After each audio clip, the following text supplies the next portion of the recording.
long before the Clone Wars, before Darth Sidious engineered the fall of the Republic, before the Rule of Two reshaped the Sith.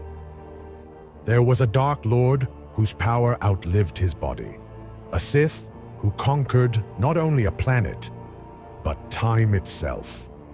His name was Freedon Nadd, and even centuries after his death, his shadow still ruled Onderon. This is the story of how an ancient Sith nearly reclaimed the galaxy, and how the Jedi barely stopped it. This is Star Wars, Tales of the Jedi, the Freedon Nadd Uprising. Onderon was a planet split in two. Within the towering walls of Isis, civilization clung to order. Stone streets, royal banners, and the illusion of stability. Beyond those walls lay endless jungles, where the beast riders lived in harmony with monstrous creatures, rejecting the authority of the city entirely. For generations, these two sides had been locked in brutal conflict. But the war was never truly about politics. It was about legacy.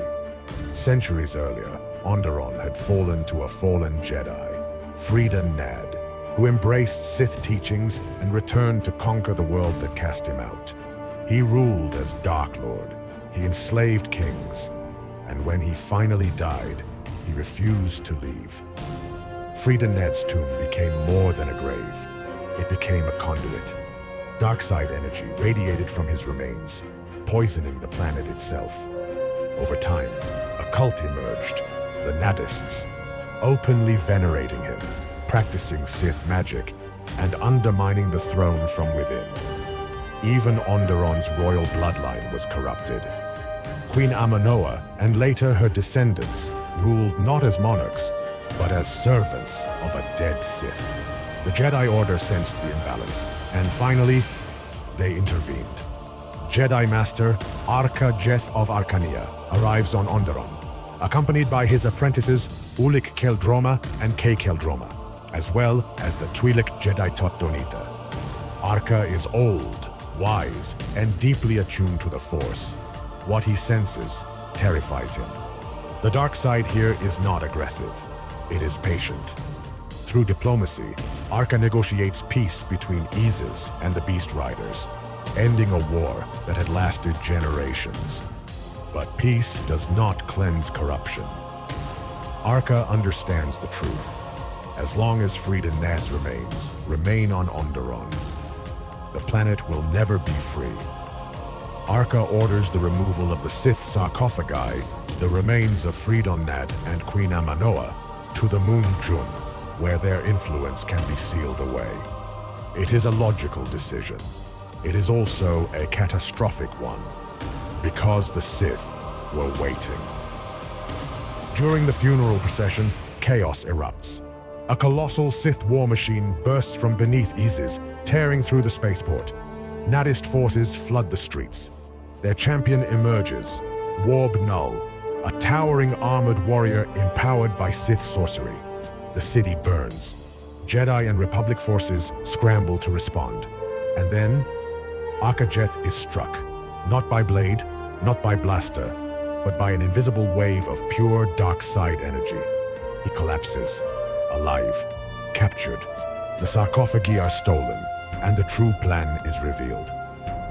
Queen Gallia, shaken by the uprising, reveals a secret known only to the royal line. Her father, King Ommin, never truly died. Hidden deep beneath the palace, Ommin has been kept alive for decades by ancient machinery, sustained by Sith rituals and the teachings of Freedon Nadd's lingering spirit. When Arca confronts him, the truth becomes undeniable. Ommin is no puppet. He is a Sith sorcerer in his own right. Bound to a mechanical armature, Ommin unleashes dark side power far beyond what any Jedi expected. Arca is imprisoned, broken, and Freedon Nadd's spirit appears, smug, triumphant, eternal. With Arca missing and Onderon collapsing, Ulic Qel-Droma sends an emergency call to the Jedi Order. Far across the galaxy, on the ancient Jedi world of Ossus, the call is received, and a new story begins. Nomi Sunrider is a widow. Her husband, Onderon Sunrider, was a Jedi murdered by thieves. His death shattered her, but grief does not break Nomi. It transforms her. Under Master Thorn of Ambria, she begins Jedi training. Unlike many Jedi, Nomi's strength lies not in combat, but in perception. She sees what others cannot. Guided by Vodosios Kbas, she constructs her first lightsaber using crystals once carried by Andor, turning loss into purpose. When the call comes from Onderon, Nomi volunteers. She does not know it yet, but this mission will define her destiny. The Jedi Strike Force arrives on Onderon and immediately encounters overwhelming resistance. Sith war droids, dark side pressure, psychic assaults that crush the mind. Jedi Knights fall. Nomi herself nearly dies, assaulted by a presence that seems to crawl inside her thoughts. She sees him, King Ommin, and behind him, something far worse. Amid the chaos, two outsiders enter the story.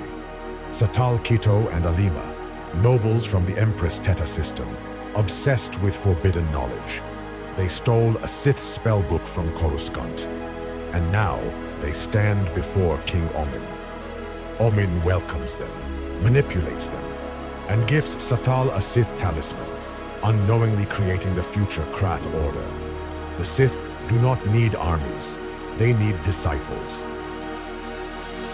Deep beneath Isis, the final confrontation begins. Ulic Qel-Droma confronts Ommin directly. Unlike many Jedi, Ulic does not rely on caution. He commits fully to the light side. Channeling clarity, resolve, and discipline, Ulic smashes through Ommin's dark side constructs and destroys the machinery sustaining him. Without it, the Sith King collapses. As Ommin dies, Freedon Nadd's spirit manifests one final time, laughing, promising, warning.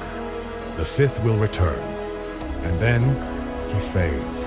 Onderon is stabilized under Republic rule, but the victory is incomplete. Freedon Nadd, Amanoa, and Ommin are sealed within a massive tomb on Dakan, buried beneath layers of stone and force wards. Yet Sith knowledge escapes. Satal Keto and Alima vanish. The Krath will rise, and the galaxy will bleed again. Freedon Nadd never ruled an empire. He never commanded legions. And yet, he nearly destroyed the galaxy from beyond the grave. A reminder that the Sith do not need to live forever. They only need to be remembered. Because as long as knowledge survives, so does darkness. If you want to understand how the Jedi and the Sith truly rose from ancient shadows, make sure to watch the other videos on this channel. And if you're enjoying these deep dive stories from the Old Republic era, like the video, subscribe, and join me as we uncover the lost history of Star Wars. Until next time, may the Force be with you.